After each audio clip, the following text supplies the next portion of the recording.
Okay, so if I'm understanding correctly, there's some questions about how to state domain and in particular the range for these graphs. One question that I received was how to get the range for this very first example in the notes.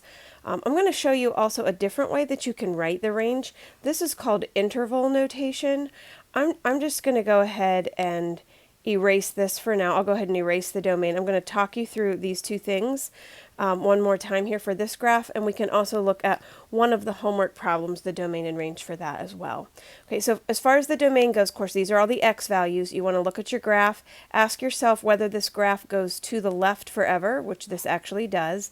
Follow the graph until that piece ends, and look at what x value that piece ends at. This open hole right here is ending at an x value of -1. But if you look at the other piece, it starts at exactly the same x value as where this piece left off. It starts at an x value of 1, and then it carries the graph to the right forever. And so even though these two pieces in the picture don't feel like they're touching each other physically, they actually are connected to each other in terms of their domain or their x values. That is why we're saying that the domain is all real numbers. Now, to talk about the range, these are the y values, so you'd want to look at the lower piece first. Ask yourself, does this graph go down forever? The answer is yes, it does. As you follow the graph up to where this ends, you'll notice the y value of this hole is -3.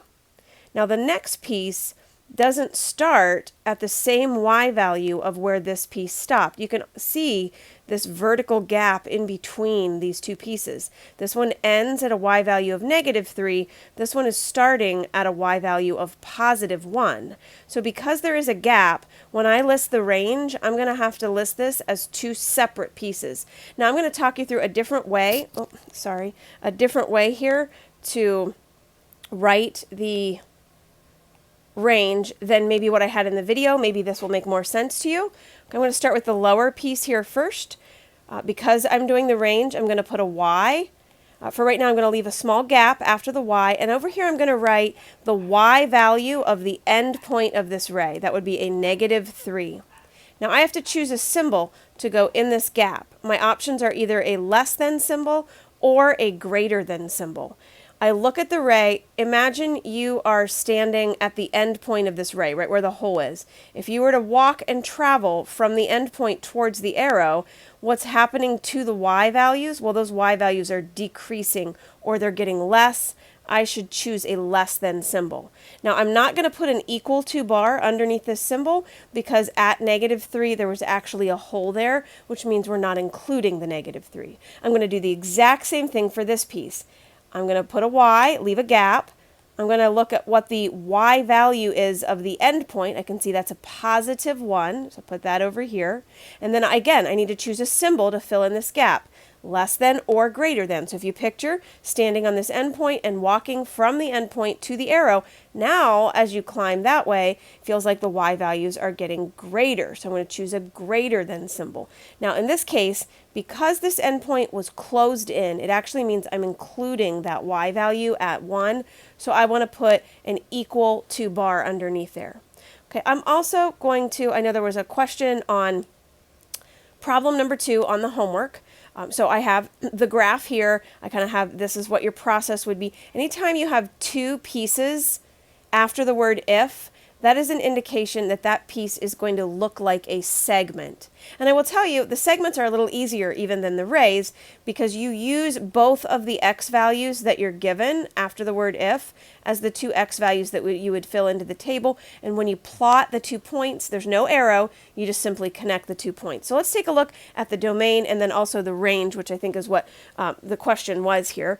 But I'm looking at the domain, I look at the piece farthest to the left, that would be this piece here. Again, I ask myself, does this piece travel to the left forever? The answer is yes, it is gradually going to the left forever. I notice that this piece ends at an x value of, and notice I chose to count every square by 2s because I had some larger y values here that I was plotting. So this ends at an x value of 2, 4, 6, -6. As I get to the next piece, look at where that piece starts. I'm doing domain. It starts at an x value of -6. So it's like these two are connected. it stops at an x value of 2.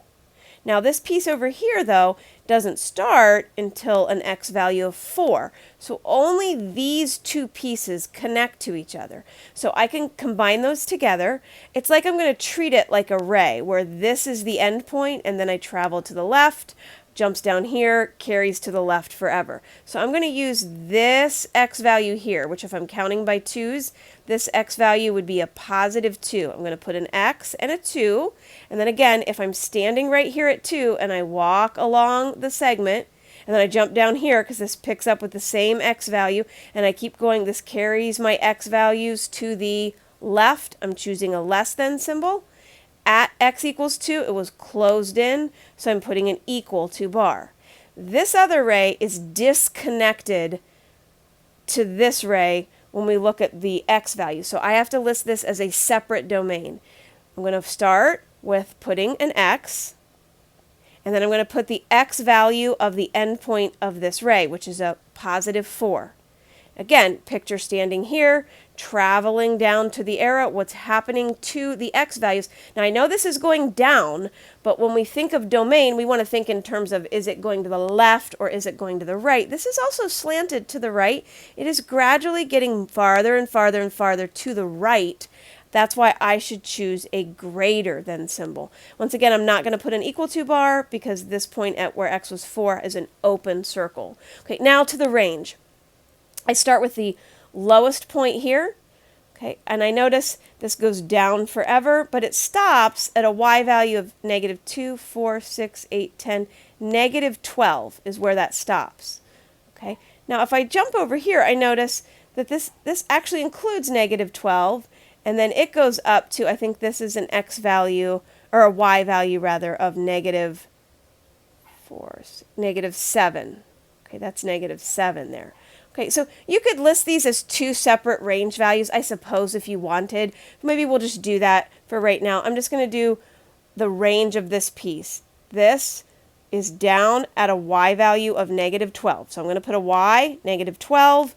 If you start here and travel towards the arrow, what are the y values doing? They are getting less. I put an equal to bar because it was closed. We'll do the same thing here.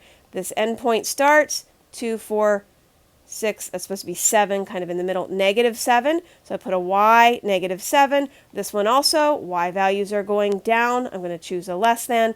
No equal to bar because this is a whole. Now, when you do the segments, this is a flat segment. So the y value is exactly the same every single point on here. And if you look at what the equation was locked in. The y value is locked in at a 5. This is the one time, the horizontal segments, where instead of putting a less than or a greater than symbol, because this isn't slanted going up or down, it's flat, this is the time you put an equal sign. So these 3 pieces, I just have 3 sections to my range. Hopefully that helped. If you still have questions, please continue to reach out to me and we'll try to get it straightened out here for you.